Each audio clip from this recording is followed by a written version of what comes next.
প্রচুর সময় দিয়েছি, মানে প্রথমত আমি আরও বেশি সময় রেডি করে রেখেছিলাম, বাট আমার একটা রাগ ভিকি জাহিদের উপরে, সে স্ক্রিপ্টটা দিতে একটু দেরি করেছে।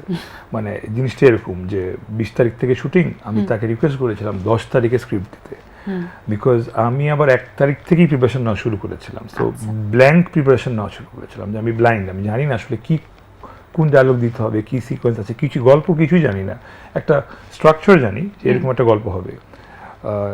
সো ওইটার উপর বেস করে একটা স্টাডি শুরু করেছিলাম যে ক্যারেক্টারটাকে আমি কীভাবে দেখতে চাই। স্ক্রিপ্ট আসার পরে অনেক কিছু চেঞ্জ হয়ে যায়, সো সেটা আসলে 10 তারিখ পাইনি, পেয়েছি 16 তারিখ। সো বাট ওই পুরো টাইম জুড়ে আসলে আমি চেষ্টা করেছিলাম যে হুমায়ুনকে কতটা বিলিভ করানো যায়। রুহানি, আমি যদি আপনাকে বলি যে হুমায়ুন যারা দেখেছে ওরা কেন পছন্দ করেছে, ওখানে ওভার কোনো কিছু নাই। হুমায়ুন খুবই হিউম্যানলি একটা শয়তান। এইটার একটা পিছনের রিজন আমি বলি, আমি দেখেছি যে আমাদের লাইফে এরকম অনেক মানুষ আছে, আমরা বলি না মানুষরূপী, মানুষরূপী শয়তান, মানুষরূপী পশু, হ্যাঁ পশু, অনেক কিছু বলি আমরা যে এরা তো মানুষ না আসলে, বা ও আসলে এত খারাপ ভিতরে ভিতরে। সো হুমায়ুন তো সবাই জানছেই যে অনেক খারাপ।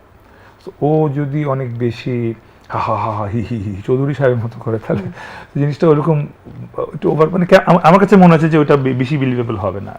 সো মানুষ রিলেট করতে পেরেছে যখন দেখেছে যে হুমায়ুন আসলে একটা চরিত্র যে কারো কাছে কি উপদেশ দেয় যে এটা করো তোমার জন্য ভালো হবে, কিন্তু ওইটাই আসলে ওর জন্য ক্ষতি। সো এইভাবে করে করে বিশ্বাসযোগ্যভাবে একটা পরিবারকে ঠেলে দেয় ধ্বংসের দিকে আর কি।